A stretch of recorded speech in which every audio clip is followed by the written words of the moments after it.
Coming up on River City Presents, we'll be discussing Plato's masterwork, The Republic, with Murray State Professor of Political Science, Dr. Kevin Elliott.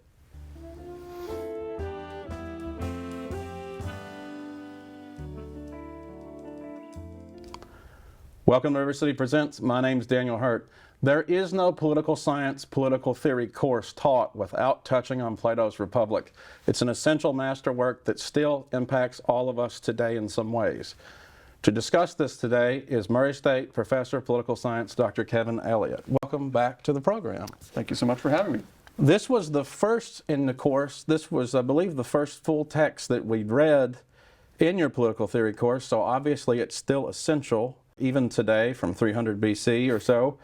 So tell us, so let's sort of set the scene. What's going on? What is the purpose of Plato's Republic? What is he seeking to do? Plato's output changes over the course of his writing, and of course this is scholars disagree about almost everything when it comes to the corpus of Plato's work, because of course we have some texts, but there's a lot of things we don't have, a lot of things we don't know. We do know that he's writing these texts, that they are written outputs, which is important in part because of rival traditions of philosophy as they're done in the ancient Greek world. So there is a considerable number of ancient Greek philosophers who did not write anything. Many of these are figures that are sometimes called sages, right? They're sort of wise men who might be teachers, but who won't have taken the time to have put down in a literary form like Plato any kind of systematic philosophy. So we have some written material from figures like Epicurus, which will be sometimes written by their students, sometimes written by them in the form of a letter to a friend. And so we might have those kind of surviving documents. That's very different from the kind of thing that Plato will write. He will write these beautiful literary works that are meant to be studied, that are meant to be sort of worked through, and that has been to his advantage in influencing later generations of writers and thinkers and philosophy, because we can engage his work in detail, whereas someone like Epicurus or Epictetus or any of the many other Diogenes, these are all figures who did not leave us a large corpus of work. You've got full text to work with, not just fragmentation. And often a lot of them take the form of little stories. You know, Diogenes sitting in a bathtub and, you know, walking around the agora with a lamp. Why? Well, some people say this and some people say that. We have different stories from different observers and people passing along a kind of oral tradition about these figures. Not so Plato, not so the Republic, right? These are texts that are carefully written with a purpose. You ask the purpose of Plato's texts. Many of the earliest Platonic dialogues, so the Republic, like most of Plato's writings, take the form of dialogues, which is to say that you've got different characters who are speaking to one another, right, and they're making arguments, disagreeing with one another. One of the features of that kind of writing is the author's perspective. The author takes a big step back because it becomes unclear sometimes what the author's view is, because one character is saying this and another character is saying something different. And so what the author's perspective on the topic is sometimes left obscure. And this is very much the case in many of these earlier dialogues, because they will stage a debate between two characters, often a character who claims to have some kind of knowledge about some topic, and the character of Socrates. We'll talk about who Socrates is here in a minute, but Socrates will kind of ask a series of very penetrating, critical questions of the person who claims to have some kind of knowledge. Shooting holes in his theories, so to speak. Precisely. And at the end, we are left with a big question mark. Because generally, so one of the classic examples of this is the dialogue called Euthyphro, where they've been debating the nature of piety. And at the end, after Socrates has, as you say, shot a bunch of holes through Euthyphro's different attempts to explain what piety is, Euthyphro says, Socrates, I gotta get going. Sorry, like I've got to leave. So we're left in what's called aporia, this state of unclarity, essentially, right? There's no answer, no positive answer regarding the nature of piety. Conversation just ends. It just sort of ends, but it ends in a way that if you've been reading carefully, you're at a point where you're like, well, now I don't know what this concept is. Maybe you had a preconceived notion and you read that and you're like, actually, so you're left asking more questions than... Precisely, Yeah. precisely. Not so the Republic. The Republic will give us an account of its topic of justice. It will give us a positive account of what justice is in a way that although it's put into the mouth of Socrates, it is generally credited to Plato himself. Mm-hmm. So he sort of puts his words, influences within Socrates in the text. That is widely seen to be I understand. correct, yes. So set the scene of sort of the beginning. So they're at a festival. The famous line is, went down to Piraeus. Could you expand? Yeah, so the beginning of the text, right, again, because it's a dialogue, you've got these characters, and the characters are in a place, they're in a setting, right? There is a little story that'll often frame the rest of the dialogue. And so what's happening here is Plato but Socrates, it's mainly told from the perspective of Socrates.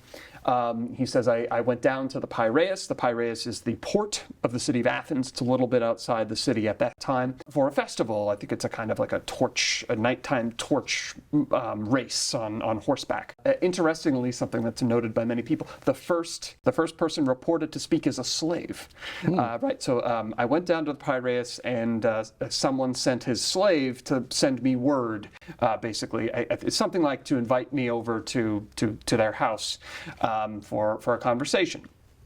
And so Plato makes his way over to the home of a wealthy Athenian named Cephalus. Cephalus is different. People pronounce these things differently.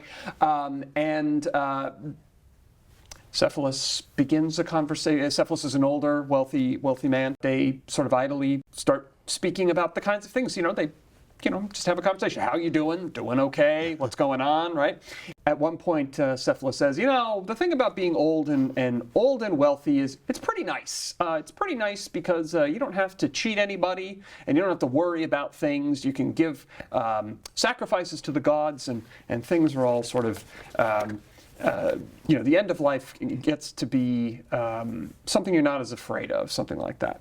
And, this is a kind of a fairly idle observation by Cephalus, and Socrates kind of does this thing where he's like, well, what do we mean by that? Like, what do we mean by justice, right? So Cephalus says, I get to do justice to other people, and so then we're kind of off to the races. And then there's that conversation about what the difference between the just and the unjust man, and what constitutes happiness too, right? Is it happier to be a just man or an unjust man? Can you sort of unpack that for us? Yeah, the big question that ends up organizing that is what the text is about. The text is ultimately about what is justice? What is it? So in this first part of the dialogue, the book one of the dialogue, you have a series of you might call them sort of like folk theories of justice. What do people think justice is in Athens at this time? And so different characters put forth different views of the nature of justice, and Socrates does his characteristic thing of poking holes in it. They're all wrong for this reason and this reason and this reason. But this ultimately leads to one of the characters getting very upset and saying, well, look, why don't you tell us what you think it is, right? You're so smart, you tell us what you think it is.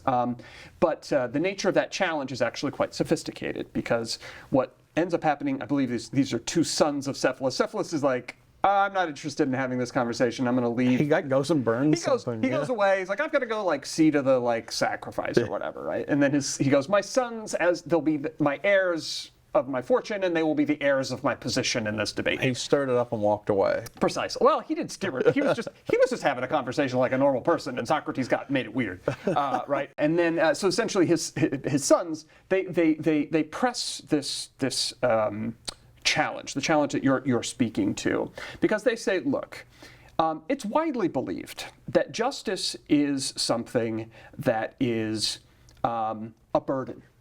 it's a kind of a necessary burden, right? So they use this example of 3 different kinds of good things in the world. They say there are things that are good both in themselves and for their consequences. Something like vision. Vision enables us to do all kinds of things. It's very instrumentally useful, but it can also help us to behold beauty, which is good in itself, right?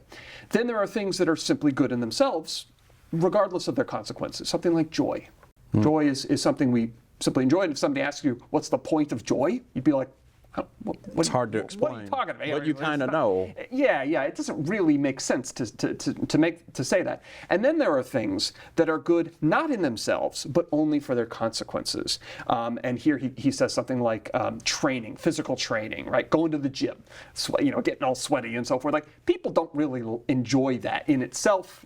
Maybe some people have to abuse that, but in general, that's not enjoyable in itself. We like it for its consequences. Being healthy. Exactly, being healthy, being strong. One of the interlocutors of Socrates here claims people will place justice in that last category, something that is not good in itself, but good for its consequences. So that is to say that you are good because you get good results from it. If you could be bad and get away with it, you might be. Precisely, exactly. So being good is a burden. In fact, right, so there's a story that's used in this part to kind of clarify the nature of this challenge, which readers of Tolkien or people who've seen Lord of the Rings movies, there's this idea of having like a magic ring that makes you invisible. And because it makes you invisible, it makes you able to engage in injustice and theft and all sorts of nasty stuff with nobody knowing that you were the one who did it. And the supposition, the suggestion is, if anyone is given such a ring, they will use it to do evil. Injustice, I should say. I said not evil, but rather injustice, suggesting that injustice is always a burden. And so the challenge is, so the question then that's put to Socrates, who's articulating Plato's position, what kind of good is justice? And the position in the text, Plato's position is, it is good in itself and for its consequences. And so the challenge then becomes, as you put it before, why would, if we, since there's no disagreement about justice being good for its consequences, a society without justice would be a mess, would be insecure. We all agree that it's good in its consequences. The challenge, the question, is justice good in itself? Not regarding just in itself. And Plato says yes, and the entire rest of the text is going to be an attempt to explain why. And one of the things in that conversation, if memory serves, is they say that one of the characters who's opposing him says, if a country passes a law, it must be just because the people decided so, right? Is that That's one of the competing views of justice. Would be that justice is what is determined by the people, or determined. You could just say sort of like, what we around here agree is just, right? And I think we'll talk a bit more about that type of approach to knowledge and truth. The idea that what is just what people think it is, profoundly anti-Platonic, not Plato's view of how these things work at all. So how does he approach the sort of innately good? He's searching for this. It's like, we know that things are good because we know they are, but we can't really get to an explanation. So how does he? This is essentially the task of the whole rest of the text, which is ultimately concerned with explaining that proposition. How can we understand justice as something good in itself? So what he does, so it gets a little, not that technical. He says, look, justice is the same thing, whether it's in an individual human being or whether it's or whether it's in a polity, in a political community. Right. And the image I always think of here is the Hollywood sign. He says, justice in an individual soul might be very small and hard to see, right? So what we're going to do is we're going to blow it up and look for justice in a city. And it'll be written very big and very obvious to see, like the Hollywood sign. So you can imagine like a word being written very small versus being written in very large letters. And so he says, justice is going to be the same wherever we see it, in an individual person or in a city. So I'm now going to talk about the perfect city. Right. And I'm going to try to find justice in the city. And that's the Kallipolis, right? That's what the Kallipolis. Kallipolis is Greek for the beautiful city. And then he spends a huge amount of that, and it's in some ways the first significant utopia that we have in political philosophy. He's going to articulate this over the course of many, many, many pages, different elements of the Kallipolis, and in the end, the justice of the Kallipolis is going to be something that has to do with the proper ordering of its parts. Just as a human beings, the parts of our psyche, parts of our mind, should be properly ordered.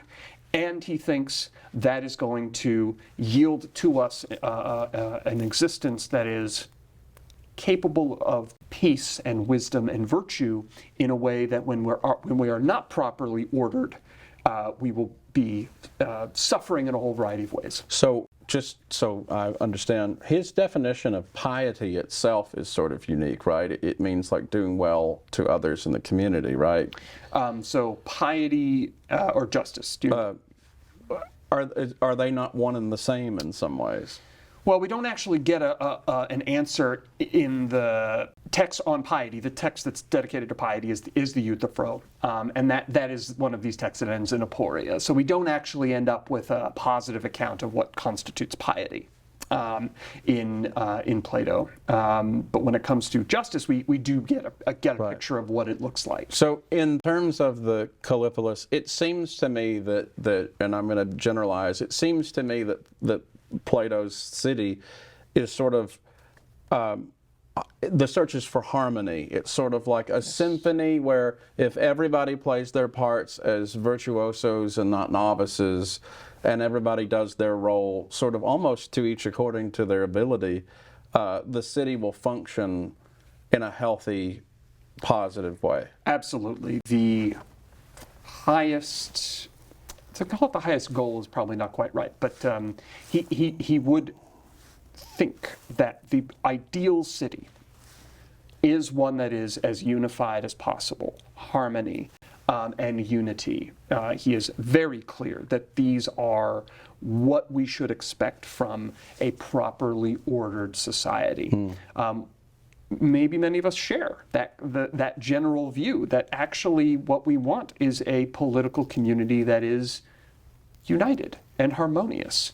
That is a key part of how people will celebrate periods in our past where the country was maybe more united. Yeah. Sort of the view of maybe the period during the Second World War in this country, right, was a period where there, at least in imagination, people thought, well, we're all united in this struggle against Japan and Germany. I can't imagine that, and part of me just thinks, at those times in American history, that's not really good for the individual. Like freedom is sort of limited. Is that fair to say that would be the case in this city? In the Kallipolis? Yeah. Absolutely. I mean, he's almost fascistic, maybe. He does not care about freedom as we understand it at all. Right. It's simply not valuable for somebody to have the freedom to do something wrong. And that is not, right, that view is not all that alien to our own time. Yeah, there are plenty of people in our own day who would say the freedom to act wrongly is not valuable freedom. It's sort of legislating morality to some degree, right? Yes, exactly. But what, obviously with a city though, I think he says, every city needs an origin story. So like there's these, so he talks about like, you need sort of religious myths, or I think it's a noble lie may be part of this too, right? Could you help unpack building that narrative can help keep people in their place, right? Yes, absolutely. So his account of justice, as I mentioned before, has everything to do with the parts of the city being properly ordered. So what are the parts of the city? Sure. He thinks there are three parts of the city. The people who do all the stuff, the people who make everything, who make the food, build the houses, make the shoes. Your artisan class. Artisans and farmers, basically everybody. Then there is basically the military, but they have a dual role of securing order outside the city, so a military role, and a police function of also ordering the city internally. So they're kind of a combination military. Those are the auxiliaries, right? Those are called the auxiliaries. Yeah. He calls them auxiliaries. They are part of also the guardian. The guardian class consists of two different groups. So there's everybody else, the producers, basically. And then there's the guardians, who consist of this military caste called the auxiliaries, and then the true guardians, people who will be called the philosopher monarchs, philosopher rulers. I say rulers and not kings. I often say rulers because Plato distinctively says that women, there's absolutely no reason women should be excluded from this he's group. sort of an early, I don't know that is the word feminist almost proper, but like he supported equal rights way before. Equal rights, I wouldn't go quite that far, but when it comes to, because here what his argument is, are women capable of discharging the function of being a ruler? And he thinks the answer is yes. Like, there's absolutely no reason to think that they're not. Right. Because the capability of being a ruler has to do with virtue and strength. And women can be strong, and women can be wise. There's like, he doesn't see that there's any difference in the nature of men versus women that would remove women from being candidates for the ruling class, or the auxiliary class for that matter. And the auxiliaries are sort of the enforcers of law, right? So it's like whatever the guardians or the philosopher monarchs say the law is, they sort of carry that out, right? That's right. And so, exactly. So the proper ordering of the state is that the philosopher rulers make the law, make the policy. The auxiliaries help them to rule the city, as you say, to carry it out. And the people obey. Yeah. That's the proper arrangement of society. And so you were asking about the noble lie. The thing is, Plato thinks, ordinary people cannot grasp the complex truth of why this is how the city should be ordered. It has a lot to do with basically everybody should do the thing that they are the best at doing. That's the principle that guides the organization of his ideal city. Everyone should do the thing that they're the best at doing. And if they do that, then the city will be as good as it can possibly be, because everybody in it is doing the thing that they should. I mean, that makes perfect sense to me in the theory. Now, here's the issue. The thing that you're best at might not be the thing you want to do. That's right. Right? So you have a kind of a duty to do the thing that you are best at. That's what's going to make the city the best as possible, even if it's not something that makes you happy. But he has to come up with a reason for you to do that. Precisely. And that's the role of the noble lie, or the noble falsehood. He calls them useful falsehoods at one point in the text. And there are different ways of understanding this. I think the one that makes the most sense in the text is, so the content, let's just explain the content of this lie. What he says is, we should teach everybody that that our souls are imbued with different kind of nature's metals. This is why the noble lie, as he articulates it, is called the myth of the metals. That's right.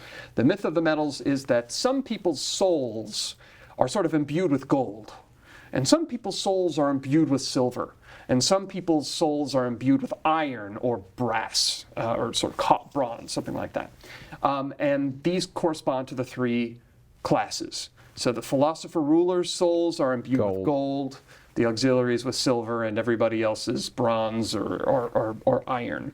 And that dictates their place in the order. Can they move out of those castes? How does that work? Because they're essentially castes in my mind. Precisely. They are castes. They are, and your soul is not something you can change. So your place has a kind of a natural, say you have a natural place in the social order according to the myth of the metals. Now, an individual cannot change their position as an adult, right? There's no sort of upward and onward opportunity. But part of the myth of the metals is that, generally speaking, the children of people who have iron in their souls, they will generally also have iron in their souls. Same goes for the other classes. But occasionally, or sometimes quite often, right? Someone might be born with a soul whose metal is different from that of their parents. So someone with gold in their soul might be born to someone who has Who gets iron to in their decide souls. that? There is an elaborate system of public education in the Callipolis, which is meant to observe everyone's behavior and make sure everyone is doing their job, and in particular that is educating people throughout their lives. This is not something that in our day, it's not K through 12, you're not done at 18.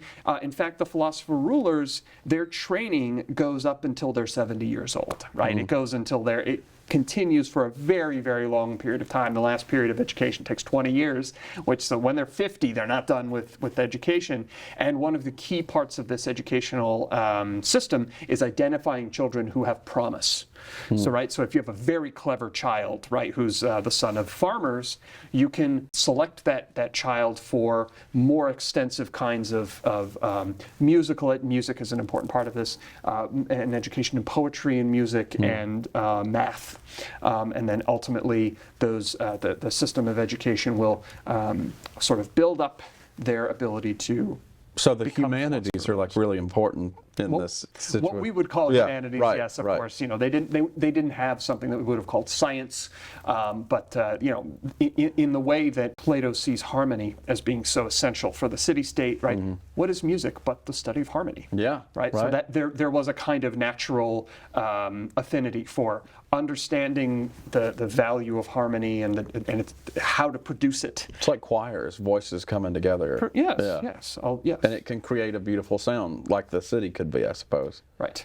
But you know, one of the other things I thought was interesting isn't it that the philosopher monarchs, they're sort of put through trials their whole life to see who's self-restraint or who has these skill sets, right? So how does that work?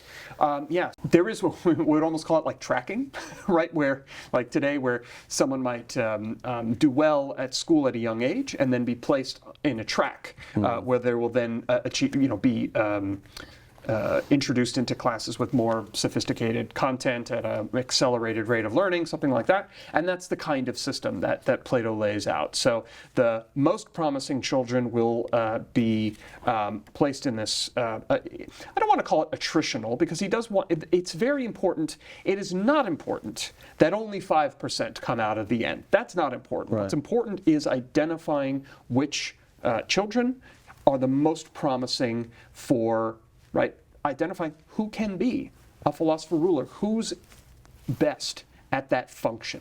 That's the function of the educational system, is picking out whose excellence of character, of soul. We might think of it, who has the capability of achieving at the highest level. Achieving at the highest level is a bit wrong, because the point of the city-state is not that the philosopher rulers are the august kings who wear all the fancy clothes. He wants the aristocracy of the wise, right? So like a group of really smart technocrats. Yes, but they're not exalted. That's very important, right? He is not justifying a society that looks like some kind of aristocracy as we would think of it, the aristocrats being the people wearing the fanciest clothes. In fact, the philosopher rulers are forbidden from touching gold or silver. They live in like a barracks type. They do. Yeah. They live essentially in tents. They are supposed to live their whole lives as if they're on military campaign, which is tough and very, very, you know, because they need to be tough. The philosopher rulers are also soldiers. They're a part of this guardian class who fight wars.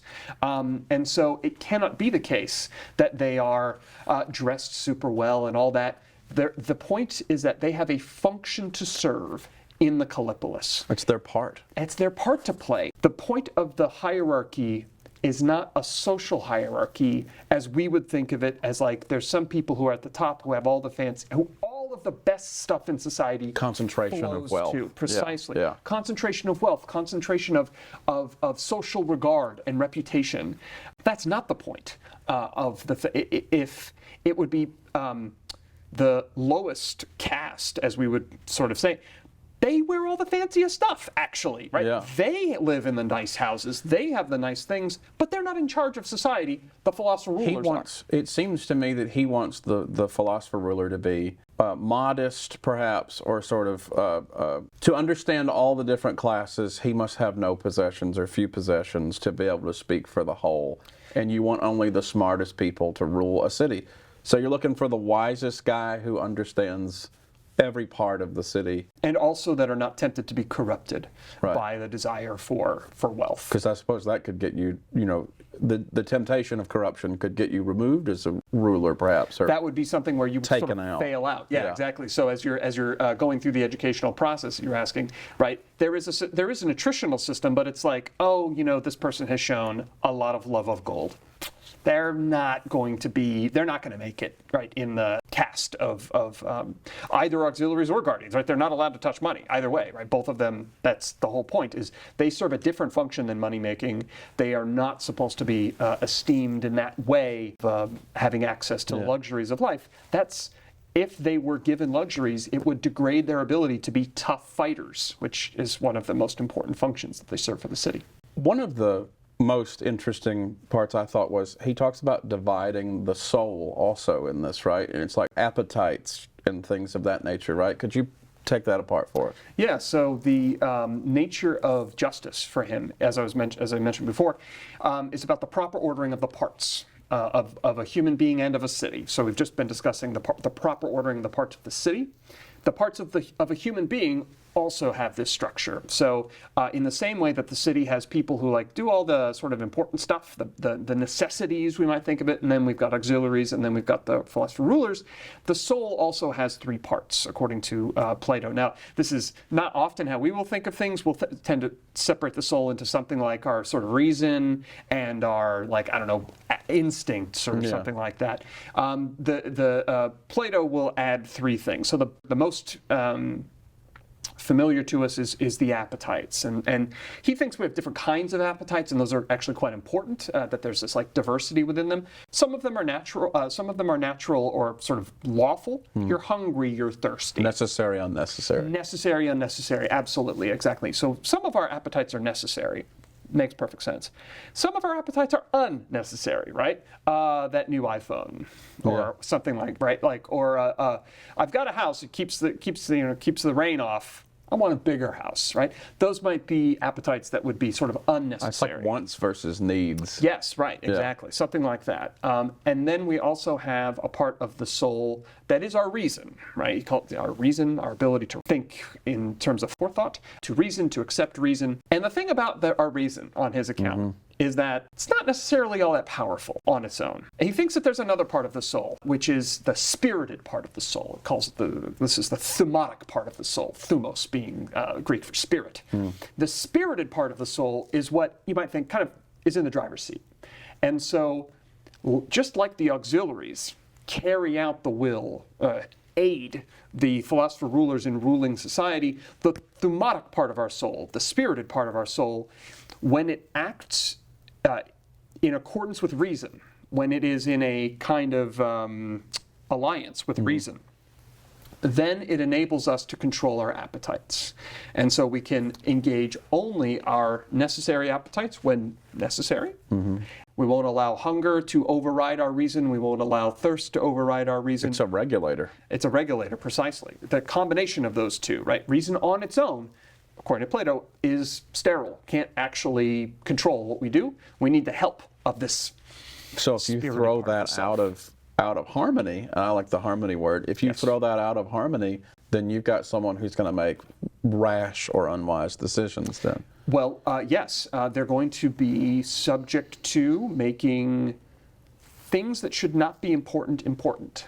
Hunger or thirst, these kinds of even necessary appetites, or unnecessary appetites would be something like hunger for rich food, or for for sweet food, something like that. If you put those before, the needs of your reason, then you're making a mistake. Living by your impulses versus, thinking, do I really need this thing? Precisely. And also, I guess the language I like is, you see candy, you want it. Candy is not good for you. It's going to make you sick ultimately, maybe. Yes. And so, if you've made this decision to have that, and then that has led to a cascade effect. So making a decision is how we would talk about it today. And of course, we are making a decision. But he would say that, what part of the soul does our spirited part provide power to? Does it help us? Does it ally with our reason or with our appetites? Now, there is one other type of appetite that he thinks we have. He calls this our lawless appetites. There are some appetites that we have that are bottomless, that are rapacious, that cannot be satisfied fully. It's like power, maybe, right? Maybe power, the kinds of things that we'll often think of as addictions. Now, he doesn't use the term addiction. That's not really a thing that they can, they don't really have the concept of addiction the way that we think of it. But yes, someone that might be addicted to power, someone might be addicted to gambling, and of course, drugs of various kinds. These are desires, appetites. You can throw everything in your life into that pit, and it will still demand more of you. And that brings us to the figure of the tyrant.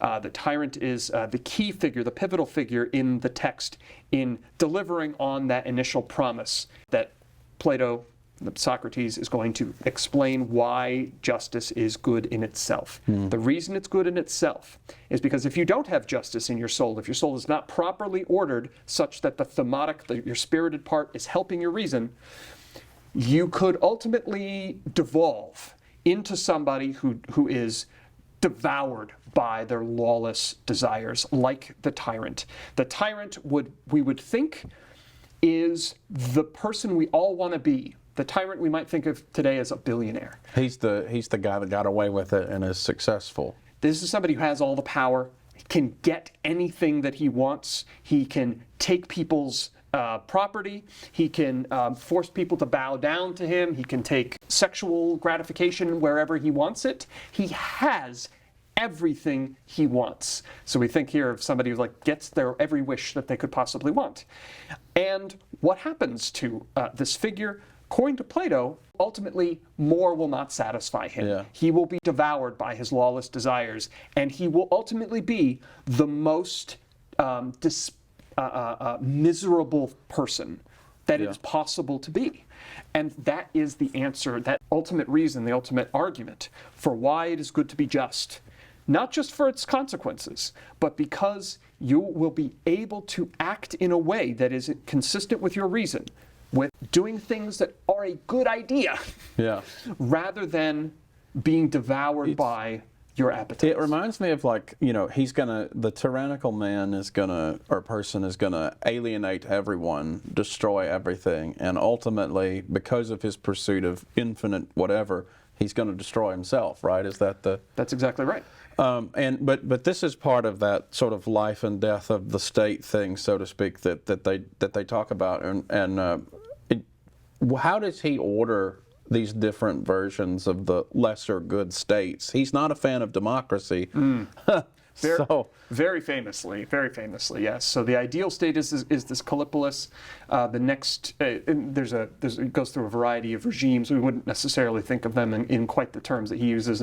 We have the Callipolis, then we have a kind of aristocracy, but what he means by aristocracy is the rule of the best, which is the people whose souls are ruled by the spirited part. Kind of like Sparta. So instead of the people with wisdom ruling, the people who are brave and desiring honor and conquest, these people, when they're in charge, the wheels haven't come off. It's okay. Things are okay, right? But then he thinks those people will be replaced by the wealthy. But people who are wealthy because they have saved their money, they've been prudent with their money, right? People who are savers, people who work hard, right? That's so like the merchants, maybe? Merchants, yeah, absolutely. Successful farmers, right? This is a kind of, he calls this oligarchy. So this is an oligarchic kind of order. And then after oligarchy, right? So the rich, he thinks about this in terms of generations. So the son of the oligarch is going to be spoiled. And he will have all the money he wants to pursue whatever he wants to do in life. This is the democratic man. This is this very famous critique of democracy. Right. What happens in democracy, he thinks, is that, and here's a very important difference with ancient democracies versus the way that we think of democracies. The Athenian version of democracy. And this is the case all the way until 1800, when if you asked anyone in Europe, in the West, what institution is associated with democracy, what does it mean for a regime to be democratic? They will say important offices are filled by lottery. That's how it worked in the ancient democracies. You had important offices all across the state would be filled by pulling somebody's name out of a hat. That is so risky. It is very different. When you believe that everybody is equal and everybody has the capability, truly believe everybody has the capability to do politics, that's what when we think about democratic equality, that's one of the underlying assumptions of it. When you really believe that, Yeah. right, then you pick names out of a hat, and those people then fill those offices. And they're responsible for the various functions of the state. Precisely. That yes. makes me nervous because my skepticism to that, I suppose, is like, not everyone's on the same playing field and on the same thinking plane. So, like, I don't want a bad person in a position, but you could get that. So a bad person, Plato would be less concerned about bad people than he would be with people who don't know what they're doing. Well, that's what I mean, yeah. That's precisely that's precisely where he goes with this. So for Plato, right, like for anyone in the 2,000 years that follow him, democracies are about selecting people randomly, and this is just antithetical to how he thinks the regime should be run. The people with knowledge, the people with wisdom, they should be the ones who I can't help but want to agree with that, but... And that's part of why this remains a powerful critique that rears its head every few years among scholars and among people who are often wielding power. They will often see efforts to bring ordinary people who have been not traditionally an important part of the political process into the political process as inviting in the hoi polloi, the unwashed masses, the people who don't know anything, and so we shouldn't put power in their hands. If you've ever had that thinking, you are pursuing Plato's critique of democracy. Yeah. Because that's what he thinks. That's the fundamental problem with democracy, according to Plato. It sort of makes me think of this may sound off topic, but it's like with a monarchy, if you have a kid who's trained to be a head of state his whole life, and then the monarch dies, and then he becomes the monarch, some would say he's the best prepared to run that office, run that position. Is that something that Plato, based on this information, might relate to? Certainly people can interpret it that way.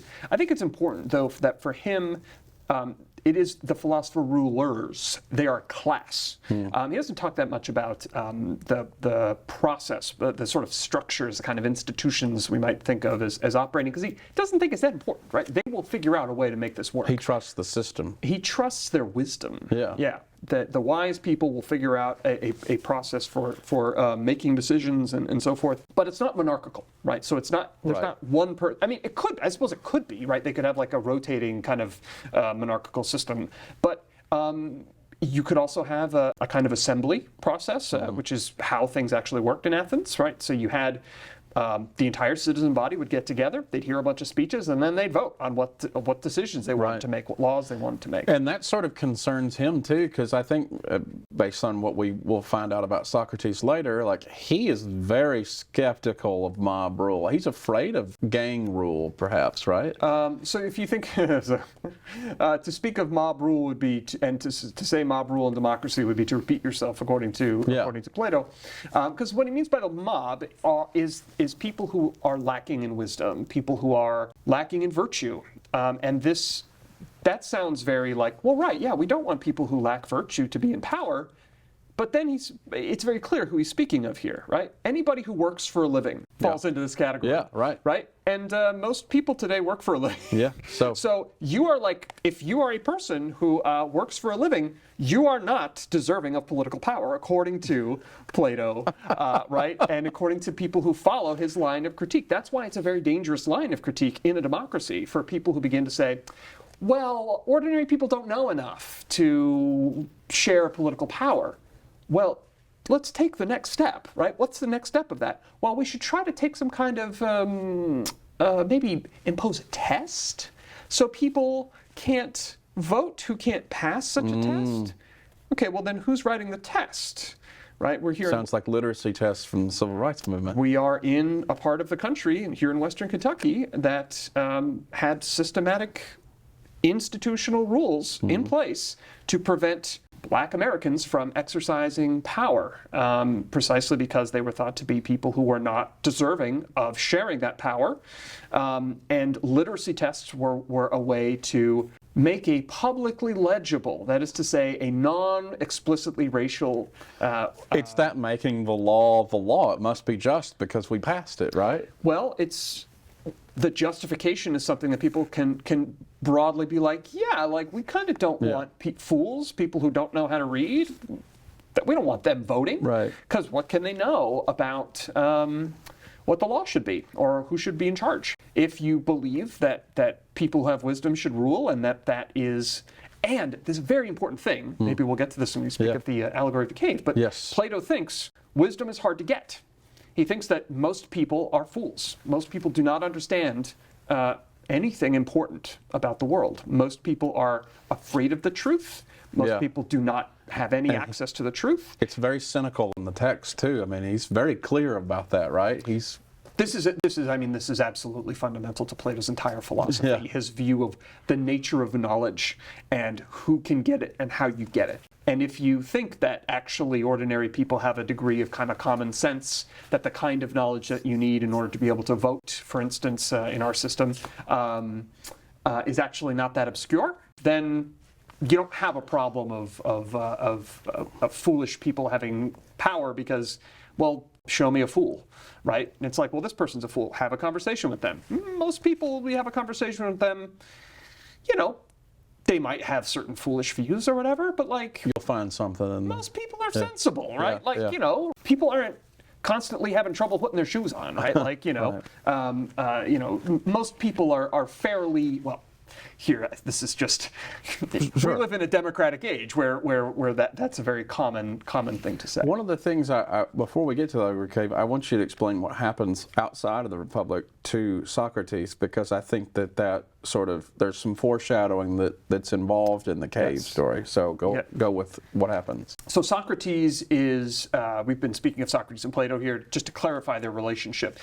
Socrates is an older man, and he is one of these sages, right? So he doesn't write anything. He just spends his time walking around Athens, conversing with people about various issues, philosophical issues, right? These issues. What is the nature of justice? What is the nature of piety? He asks people who claim to know what these things are, and then he kind of embarrasses them in public. And this... you don't make friends doing that, do you? He doesn't make friends doing this, right? Because many of these people he's conversing with are powerful and influential people. So he's basically embarrassing the elite of the city. They are going to kill you. And in our society, just annoying other people generally is like not enough to get a legal process going, but it is in Athens.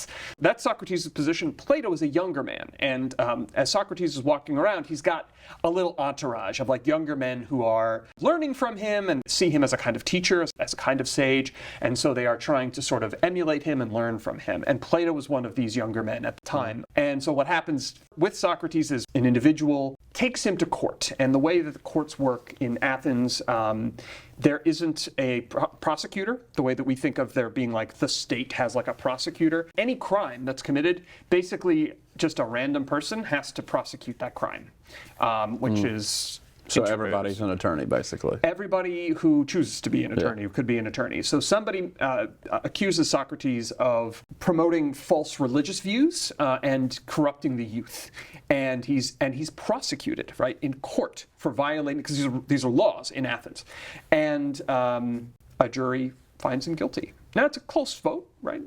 It's actually not an overwhelming case, but then the punishment for this is death.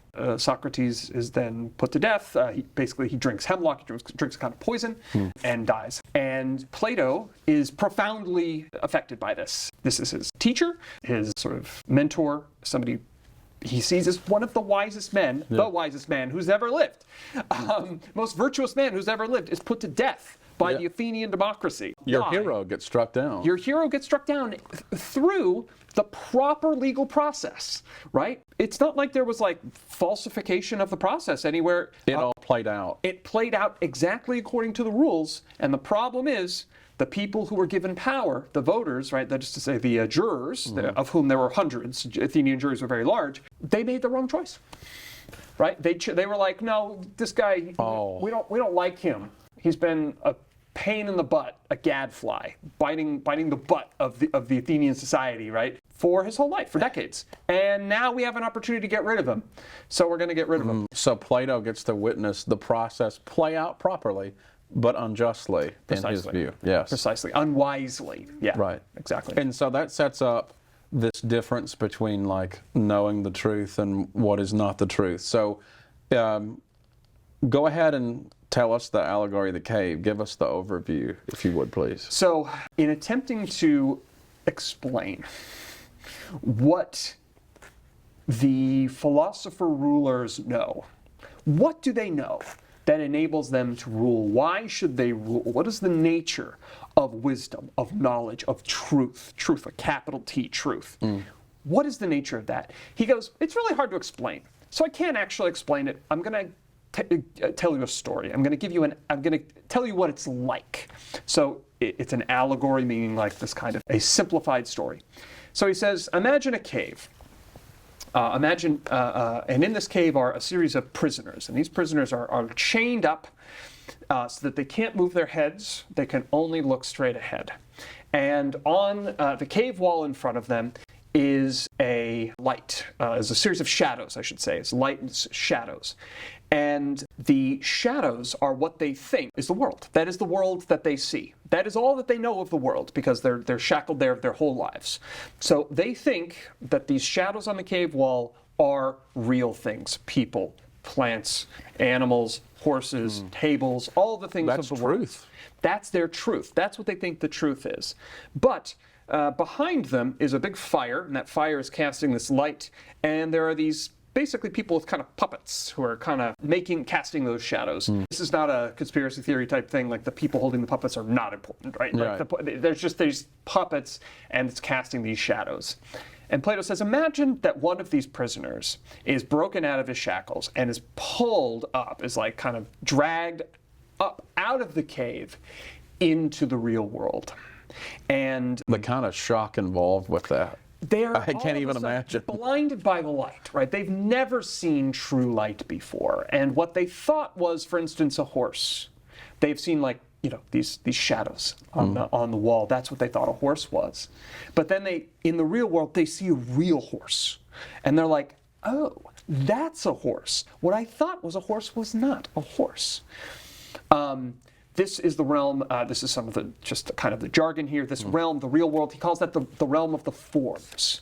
All things in the world are pale imitations of this intelligible realm, this realm of the intelligence, this realm of the forms, where everything that we think of as like a table here in front of us. This is a table. We recognize that this is a table. The reason we recognize it's a table is because it partakes of the form of the table. So that enables us to recognize how all the tables that we see in the world all partake of this tableness. It sounds weird, but this is like sure, yeah. This is how it works.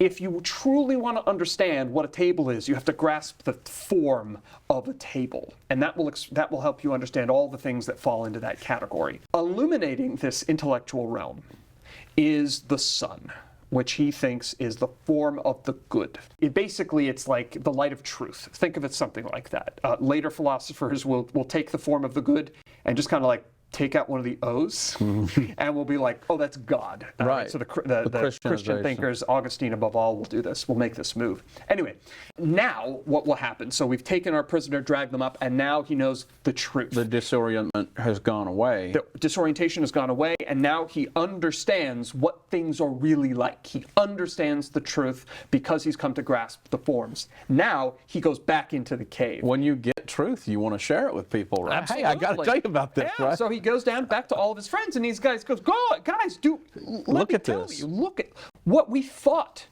was the truth is all wrong. Yeah. And they say they don't know what he's talking about. They say, what? You're challenging their worldview. Yeah, they don't understand what he's talking. They in one sense they simply don't understand at all, like what he's talking about.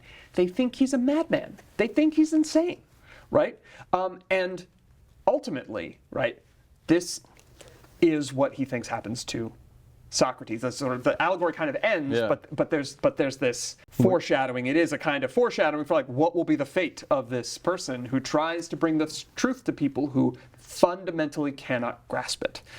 Or don't want it, perhaps. Don't want it, absolutely. Because Right? there's a fear involved too, right? Because if you believe or don't believe, and someone comes to you and provides evidence that is difficult to refute, that might rock your world a little bit, to the point of being hostile, even. Yes, absolutely. And that is exactly what he thinks happens to Socrates, who attempted to bring a kind of knowledge, although it was a kind of negative knowledge, right? He wanted to disabuse people of thinking mistakenly that they knew things that they did not in fact know. Because when you go back down, you'll be disoriented, because it's like when you're in a bright room and you go into a dark place, you're also sort of, what you say might appear strange to someone that doesn't understand. Yes, exactly. And you're attempting before somebody can learn the truth, they have to come to understand that what they thought the truth was is not the truth. What about the Christianization of it? So they just put Jesus Christ in that role, right?